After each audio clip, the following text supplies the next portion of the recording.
ఇప్పుడు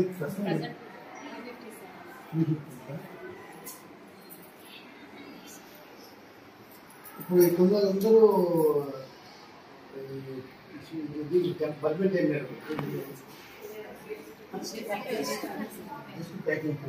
అందరూ అంతే అందరూ అంతేనా చాలా మంది కొందరు దానికే ఉంటారు మీరు మనకి చెప్పేది ఒకటే ఉద్దేశం మనకు పిల్లలు బాగుపడాలి ఈరోజు పొద్దున్నే పోతే కస్తూర్బా స్కూల్కి పోతే అసలు పోయిన తర్వాత మాకు కూడా ఆనందం అనిపిస్తుంది ఎందుకంటే ఆ టీచర్స్ ఆ పిల్లలంతా ఆర్థికంగా చూసుకోవడము స్కూల్కి అభివృద్ధి కావాలా అనే ఆలోచనతో మాకు ఎదుగు కావాలి ఇది కావాలి టీచర్స్ అడగడము దాన్ని చేయాలంటే మాకు కూడా ఆనందం అనిపిస్తుంది అక్కడ అంత బాధ ఉంటుంది ఇక్కడ ఈ స్కూల్కు రోజు ఏదో ఒకటి ఇష్యూ చేస్తాను ఏదో ఒక ఇష్యూ జరుగుతుంది నేను మీకు ఎందుకు చెప్తున్నంటే మాకు ఇంపార్టెంట్ పిల్లలు ఇంపార్టెంట్ స్కూల్ ఇంపార్టెంట్ ఎందుకు మీ దగ్గర ఈసారి వచ్చేది కూడా కారణం ఇది సరిదిద్దాలనే ఉద్దేశంతో వస్తాను పిల్లలు స్కూల్ ఇంపార్టెంట్ మీరు ఏదేదో చేస్తామో ఏదేదో జరుగుతుంటే అది జరగదు ఖచ్చితంగా ఎవరు తప్పు చేస్తే వాళ్ళకి ఖచ్చితంగా పనిష్మెంట్ ఇప్పిస్తా నేను పొద్దున్నే నేను మీకు చెప్పడానికి వచ్చింది ఇప్పుడు పొద్దున్నే ప్రిన్సిపల్ సెక్రటరీతో మాట్లాడినా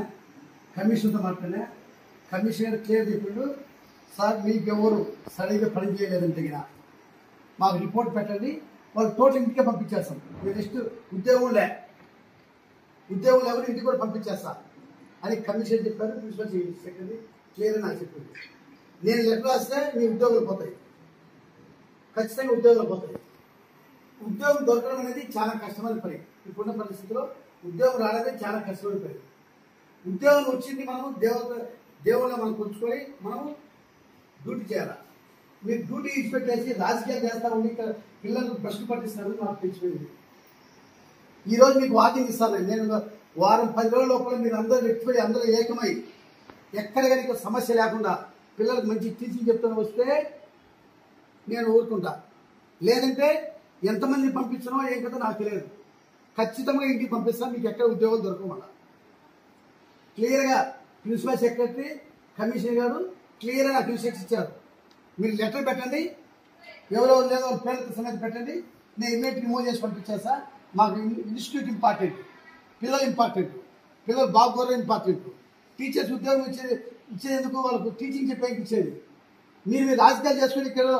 ఎవరితో పెత్తనం చేసుకుని చేసినట్టు జరగదు ఎవరు వచ్చిన ఎవరు ఎంట్రిఫై అయినా కూడా కఠినమైన చర్యలు ఉంటాయి ఎవరికైనా చెప్తున్నా మీరు జాగ్రత్తగా మీరు ఉద్యోగం కాపాడుకోండి మీకేం కాదు ఫెసిలిటీ చెప్పండి మా అనుకూలమైన మేము చేస్తాం అందరికీ ఒకరికైనా కాదు మీకు ఏదైనా సమస్య వచ్చి మా దృష్టి తీసుకుని మేము చెప్తాం ఒకరికి ఇగో పోయి ఒకరి మీద ఒకరికి ఇగోలు పోయి అవన్నీ చేస్తే ఇన్స్టిట్యూట్ దెబ్బతింటుంది ఆ ఇగోలు పోయినా మాకు తెలిసిందంటే కన్నా మీకు ఉద్యోగాలు ఉండవు మళ్ళీ ఇంటికి పోవాల్సింది మళ్ళీ ఒక్కసారి ఉద్యోగం పోయిన తర్వాత మళ్ళీ ఉద్యోగం రావాలని మీకు కష్టం ఎంత కష్టం మీకు తెలుసు గుర్తుపెట్టుకోండి నేను ఎందుకంటే చెప్పి ఒకసారి నేను డ్యామేజ్ చేసినాక నాకు వచ్చింది నాకు 7 పేర్లు నాకు ఉన్నాయి 7 పేర్లు రాసి పంపిస్తే 1 డే లోపల తీసేస్తాను తీసేసి పర్మనెంట్ టీచర్ కూడా పంపిస్తాను చెప్పారు మీరు ఎవరు చెప్పని పంపింది నేను పర్మనెంట్ టీచర్ చేస్తానని చెప్పారు అందుకు నేను ఒకేసారి కడుపు మీద కొట్టకూడదు ఒకసారి చెప్పి చూస్తాం మీరు సర్దిద్దుకొని చేస్తే హ్యాపీ మా సంతోషమే అది సర్దిద్దుకోకుండా మళ్ళీ మీరు పాత వ్యవహారం చేసి పాత సిస్టమ్ ప్రకారం చేసి ఒకరి మీద ఒకరు మీరు ఇగోలు పోయి ఒకరి మీద ఒకరు ఏదో చేయాలని చూస్తే కన్నా మీరు నష్టపోతారు ఇన్స్టిట్యూట్ దెబ్బతింది ఎప్పటికీ ఇన్స్టిట్యూట్ ఒకసారి 1 నెల 2 నెలలో ఏమి డ్యామేజ్ కావచ్చు మళ్ళీ సెటిల్ అవుతుంది మీ లైఫ్ పోతే మళ్ళీ మీకు సెటిల్ కాదు మీకు ఉద్యోగం ఉన్నంత వరకే మీకు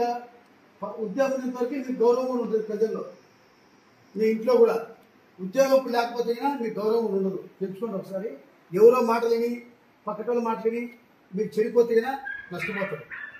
మీకు అందరికీ ఎందుకంటే ఈ కూర్చొని చెప్తున్నానే చెప్పాలనే ఉద్దేశంతో నేను వచ్చినా నాకు క్లియర్గా ప్రిన్సిపల్ సెక్రటరీ చెప్పిండు కమిషనర్ చెప్పిండు లెటర్ పంపించేయండి నేను ఇమీడియట్గా యాక్షన్ తీసుకుంటానని చెప్పారు పంపించే ముందు ఒక 10 days నేను కూడా మీకు టైం ఇచ్చి